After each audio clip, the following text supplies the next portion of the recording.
Hello there guys, and welcome to the channel. It's Nuke here. I'm here with a video about the game called Warface, the Call of Duty you've never played before, the game you need to play, not only because it is a good game, but because it's free. Let's get into it. Now, immediately the game jumps in, and straight away you can pick your character. Not much of a character, only a face, but it's a nice little addition that even in Call of Duty, you barely see nowadays, especially the multiplayer. You know, you can customize weapons, attachments, camos and all that, but it's just a really interesting concept that you can just jump in straight away, and the first thing you do is customize your soldier. Yeah, they had it in World War II at the very start, but my god, even in this free-to-play game, there are more like customization options for your character from the get-go than in Call of Duty, excluding all, obviously, the uniforms and all the camos and shit. But that's a good start to this game, and I like it.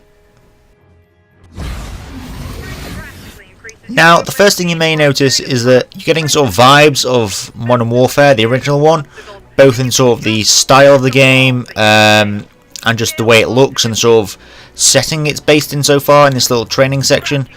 And that is sort of in a way relatable to the old Call of Duties, Call of Duty 3, Call of Duty 2, even Modern Warfare, where at the start of the game, you don't just jump into the campaign, you have like a little training session.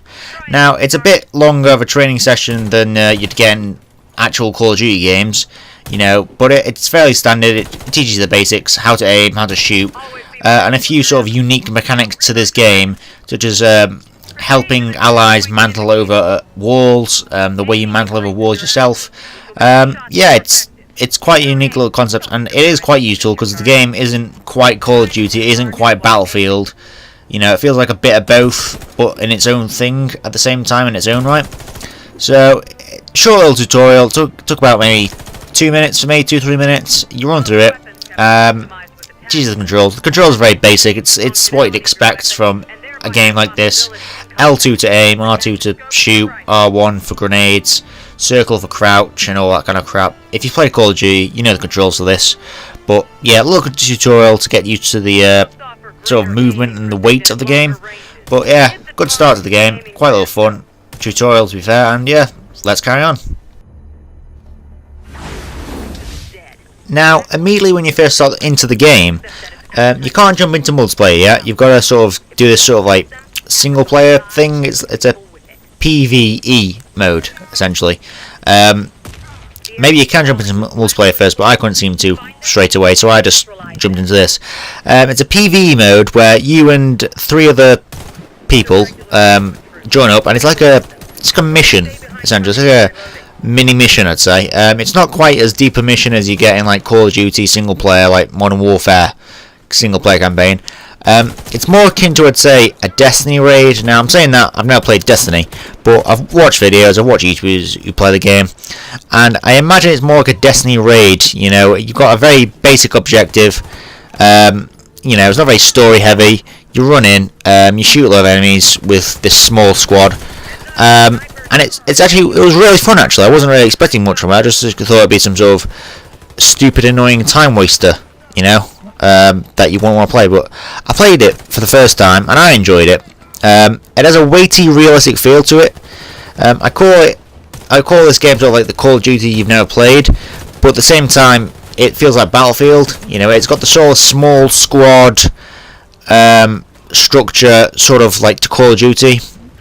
Well, with sort of the aesthetic to me of Modern Warfare, we'll also have the sort of that weighty feel and sort of team dynamic of Battlefield, which I'll get into in a bit longer into the video when we get into the multiplayer aspect. That's when I'll start explaining how it's a bit like Battlefield, a bit like Call of Duty. Yeah, it's not actually a bad little mode, this PvE mode. Is it like Destiny? I would say sort of, but not sure at the same time because I never played Destiny. But yeah, it's quite fun. You start off in the helicopter with your squad, real players. You know, you don't just jump into the mission from some random spot. You sort of get landed in a helicopter. You jump out. You go through like a sort of set structure, linear pathway mission thing. You shoot some enemies. It's quite weighty, realistic. You know, it's not like Titanfall 2 running about everywhere. It's boots on the ground.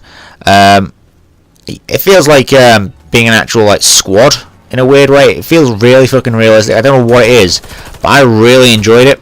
So yeah, good little missions, and I'm pretty sure there's more of these types of missions in the game. I'm not going to any more of them yet, but after this, you just go through it to the end, and something blows up. It's a very small explosion. I'm not exactly sure what the mission was exactly. I think you had to destroy this mini power plant, but this generator blows up in a very small explosion, and you run out.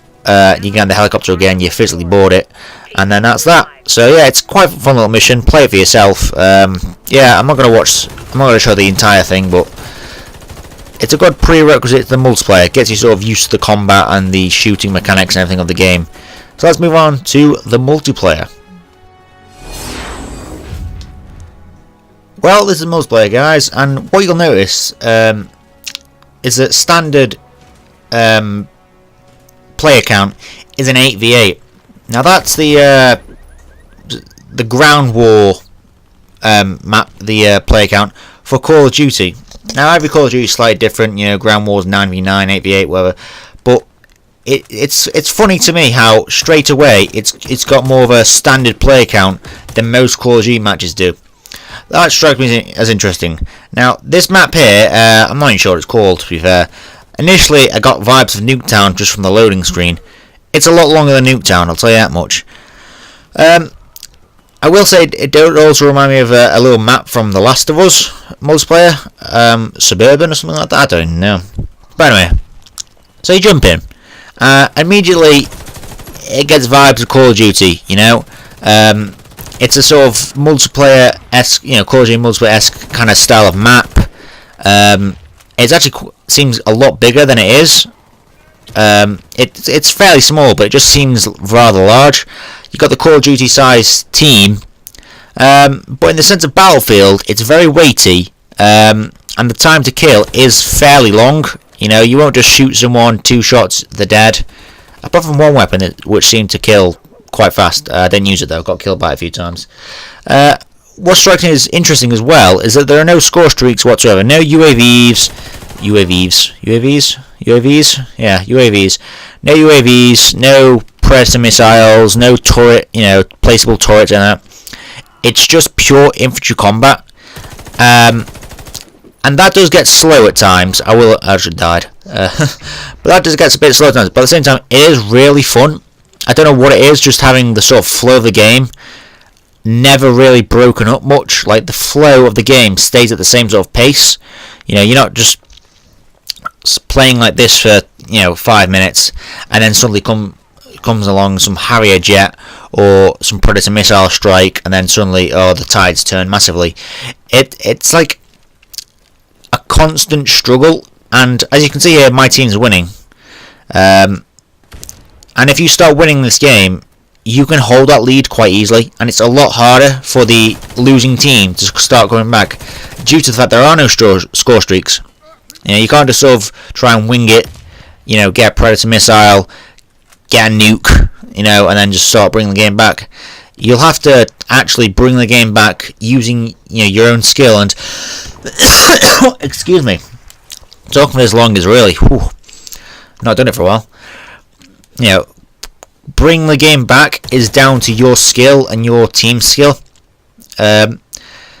Yeah, I don't know what I can say about it. It's actually really fun. I don't know what you're thinking from the actual gameplay you're seeing. It's nothing special because it's literally my first game, so I'm not really used to the mechanics myself.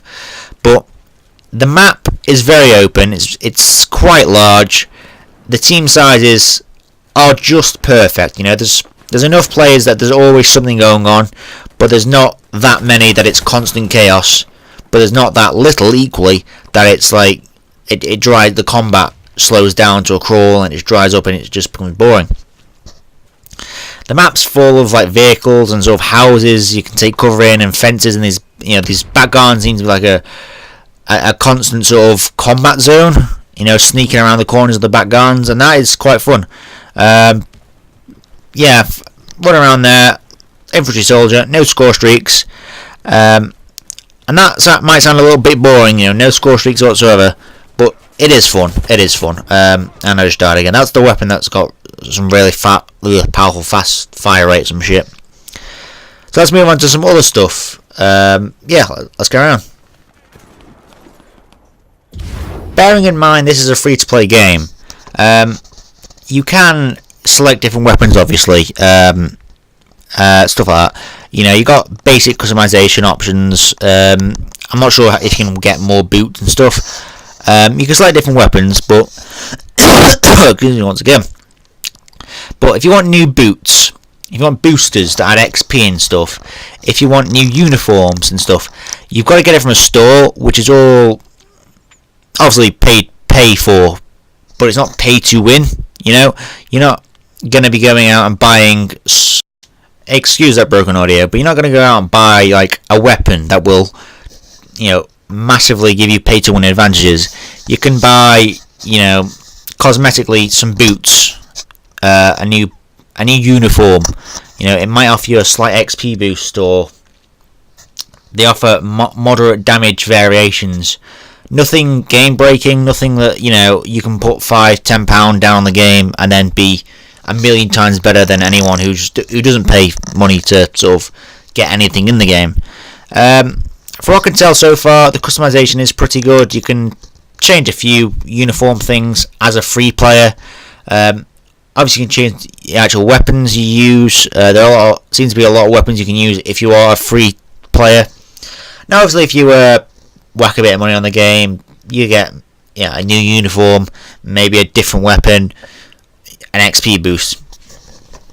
But for what I can tell so far, no one that I've played against in my one game, none of them seem to have like this massive advantage. You know, I couldn't tell if anyone had paid £5, £10, £20 on the game to get any supposed advantage or whatever like that. So the game itself is free, but with pay to gain cosmetics. They have slight differs in boosts and that, but nothing, you know, £5 for a one-hit kill submachine gun, something like that. So yeah, not too bad at all. A lot better than most of the stuff EA comes out with. So guys, here are my final thoughts on the game. It looks alright, you know. Honestly, Call of Duty Black Ops 4 is going to look better than this, naturally. Battlefield 5 will look better than this. It is no Spider-Man PS4 level of graphical fidelity, of wowness, of, you know, just amazement. It looks good though, there's no doubt about that. It looks good. You know, the textures are alright, there's no terrible anti-aliasing, no popping, frame rate seems good, so that's all good graphically. Gameplay wise, it's a good mix between, I'd say, Call of Duty I apologise for the third time. Call of Duty with sort of tight, smallish maps and smallish squads, but also Battlefield with its sort of weighty sort of gameplay, realism, and just the way your character moves and stuff. So if you like Battlefield, you'll probably enjoy this. If you like Call of Duty, you'll probably enjoy this. And if you just sort of like enjoy realistic games where you can sort of, you know, have a sort of pretty realistic combat experience, well, not obviously real combat experience, but, you know, realistic as far as games go into combat experiences, you're going to want to give this game a good look. It's free. I don't know if it's on the Xbox One, but it's on the PS4. I can guarantee you that much. So yeah, that's it really. I don't know what more I can say. It is a good-ish looking game. It plays well, and in all honesty, if they made the price £30, but equally then made it so it looks better, or changed a few of the things how it felt to make it less, you know, not pay to win, but, you know, less microtransactions, made it less of a free to play game, more of a, you know, pay game, and there's more content and there's more uniforms and more things you can unlock just in the game itself without paying additional money, I would probably pay 30 quid for this game. Would I would I pay 60, you know, like Call of Duty or Battlefield or Red Dead 2? That would be a hard sell. They'd have to add a lot of content and remove all microtransactional stuff. However, 30 with less microtransactional stuff, you know, with a few sort of improvements, yeah, I'd say that's fair. However, it's not 30, it's not 60, it's free. So jump in, have a go. I'd say it's definitely worth it. And yeah, guys, hopefully we'll see you there on Warface on PS4. That is for me. So thanks for watching, guys. If I helped you with this game in some way to steer your opinion of you, I'm glad. Enjoyed the game, and yeah, this is a pretty fun game. So check it out, guys. I'm enjoying it. Nuke out.